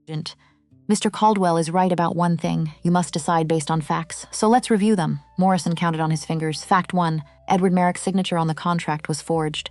Dr. Fletcher confirmed this. Fact 2, the signature was written by someone right-handed. Mr. Blackstone is right-handed. Fact 3, payments were made to 3 men connected to Caleb Wolfe's death. The ledger proves this, he continued. Fact 4, Harrison Blackstone kept Eleanor Merrick's letters for 29 years. This shows obsession, motive. Fact 5, he offered $1 million to make this case disappear. Innocent men don't pay to avoid trial. Morrison walked to where Blackstone sat. Mr. Caldwell says Kate is a thief. She is. She stole back what was stolen from her. Mr. Caldwell says Jacob is a killer. He is. He killed the men who murdered his brother. Mr. Caldwell says Father Matthias is a fanatic. Maybe. But he's also a man who helps the helpless. He turned back to the jury. These aren't perfect people, but they're honest people. People who suffered. People who survived. People who fought back against a man who thought he was above the law. Morrison pointed at Blackstone. That man destroyed families. Murdered innocents. Stole everything he could. Not for business, for revenge. Because one woman chose another man 30 years ago. His voice rose. He's not a businessman, he's a monster. And you have the power to stop him. To say enough. To deliver justice. Morrison walked back to his table. Sat down. I trust you'll do the right thing. The jury deliberated for 6 hours. We waited in Morrison's office, pacing, praying. Hoping Linnea held my hand, Jacob stood by the window. Father Matthias prayed quietly. Every minute felt like an hour, every hour like a day. What if they didn't believe us? What if Caldwell's doubt worked? What if Blackstone walked free? I couldn't think about it. Couldn't imagine living in a world where he won, where Father's death meant nothing, where Caleb's murder went unpunished. A knock at the door. A clerk entered. They're back. My heart stopped. Already? 6 hours. That's actually quite long for a case this clear. Clear? Was it clear? We walked back to the courtroom. The galleries were packed. Every seat filled. People standing in the aisles. Everyone wanted to see the verdict. Blackstone sat at the defense table, pale, sweating. His lawyers whispered urgently. The jury filed in. 12 faces. Solemn, serious. None of them looked at Blackstone. That was a good sign. Guilty juries never look at the defendant, but I'd been wrong before. About so many things. Judge Henderson entered. We all stood. Please be seated. Ladies and gentlemen of the jury, have you reached a verdict? The foreman stood. A rancher named Thomas Burke. Weathered face. Honest eyes. We have, Your Honor. How do you find the defendant, Harrison Blackstone? On the charge of fraud in the matter of the Leadville silver claim? Burke looked at a piece of paper. But he didn't need to. He'd already decided guilty. The courtroom erupted. People shouting, crying. Judge Henderson gavelled for order on the charge of conspiracy to commit murder in the death of Caleb Wolfe. Guilty. Blackstone's face went white. His lawyers scrambled on the charge of bribery. Guilty on the charge of arson. Guilty on the charge of racketeering. Guilty, charge after charge, 17 counts. 17 guilty verdicts. By the end, Blackstone was slumped in his chair, his mask completely gone. Replaced by the face of a broken man, Judge Henderson banged his gavel one final time. Harrison Blackstone. You have been found guilty on all counts. This court will reconvene tomorrow for sentencing. Until then, you are remanded to custody. Bailiffs, take him away. Guards moved in, cuffed his hands, led him toward the door. As he passed our table, he looked at me, one last time, still refusing to accept defeat. This isn't over, he whispered. Yes, I said. It is. The guards pulled him away, through the courtroom, past the gallery, past all the people whose lives he'd destroyed. Some spat at him, some cursed, some just watched. Silent. Justice. Finally. After so long. Outside, the Denver streets were packed, people cheering, celebrating, victims who'd finally found justice, families who'd finally been heard. Linnea threw her arms around me. We did it, Kate. We actually did it. Father would be proud, I whispered. He is proud. I know he is, Morrison shook my hand. Then Jacob's. This was the right thing, the just thing. Thank you for having the courage to fight. Thank you for believing us. Father Matthias blessed us all. God's justice is slow, but it certain proves that. Jacob stood apart from the crowd, watching. Processing. I walked over to him. It's over, I said. Is it? Blackstone's in prison. You're cleared. We won. He nodded slowly. So what now? Good question. For 3 years, Jacob had lived for revenge. For 6 months, I'd lived for justice. Now we had both, and the future stretched ahead, empty, waiting to be filled. The sentencing happened the next day. Judge Henderson gave the maximum. Life imprisonment at the territorial prison in Cononza City. No possibility of your parole. Blackstone was led away in chains. His empire dismantled. His property seized, his money distributed to his victims. Father's silver claim was returned to us, along with compensation, to start over. We stayed in Denver for a week, tying with loose ends, meeting with lawyers. Planning the future, one evening, Jacob found me on the hotel balcony, watching the sunset over the mountains. Penny for your thoughts? He asked. I smiled. I'm thinking about tomorrow. About what comes next, the children's home? Yes. I want to start right away. In Leadville. On Father's claim, Jacob was quiet for a moment. Then, I want to tell you something. Something I've been thinking about since the trial. I turned to face him. His gray eyes were soft, vulnerable, open in a way I'd never seen. I love you, Kate Merrick. I think I've loved you since you stepped out into that snow to save us. You're the bravest person I've ever known, the kindest, the strongest, and I don't want to do this without you. My heart stuttered. Jacob, I know it's fast. I know we've been through hell. But I also know what I feel, and I feel like I've been waiting my whole life to find you. He took my hands. Build this home with me, not just for the children. For us, build a life. A real life, together. Tears slipped down my cheeks. Happy tears, healing tears. I love you too, I whispered. I think I've loved you since you carried me through that storm, since you fought for us, since you believed in justice when no one else would. I squeezed his hands. Yes, I'll build it with you. All of it. He pulled me close. Kissed me, gentle at first, then deeper, like he was sealing a promise, a vow. When we finally pulled apart, the sun had set. Stars filled the sky, bright, endless, full of possibility. We left Denver 3 days later. Jacob, Linnea, Father Matthias, and me, heading west, toward Leadville, toward the mountains.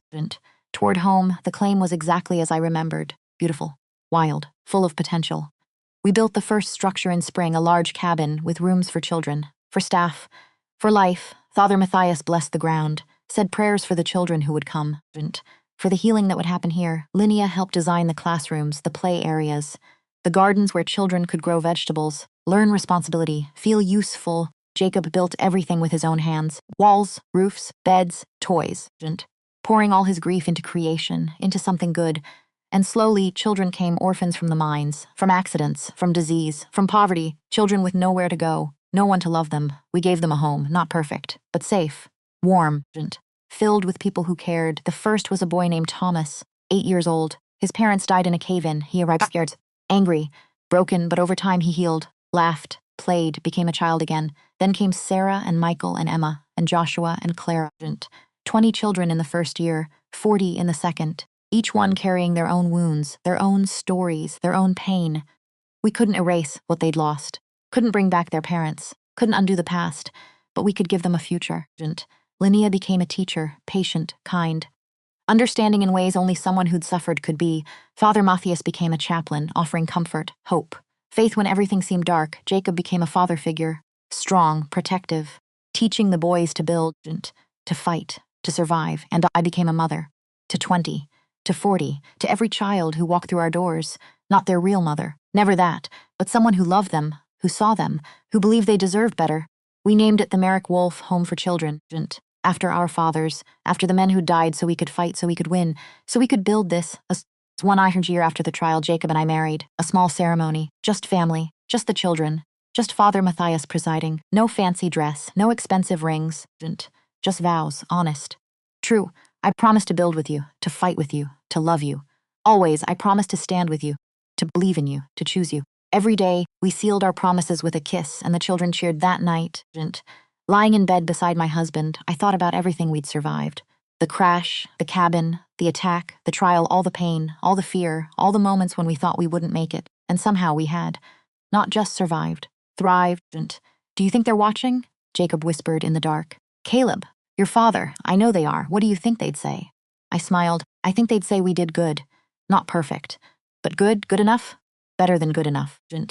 We took our pain and turned it into something beautiful. A place where children could be children again. Jacob pulled me closer. I love you, Kate Wolfe. I love you too. Outside, the Colorado night was quiet, peaceful. The mountains stood watch, the stars shone bright, and inside the Merrick Wolfe home, children slept, safe, warm, loved, not because the world was kind. It wasn't, not because justice always prevailed, it didn't, but because two broken people decided to fight, to survive, and to build something lasting from the ashes of their grief. And in the end, that was enough, more than enough. It was everything.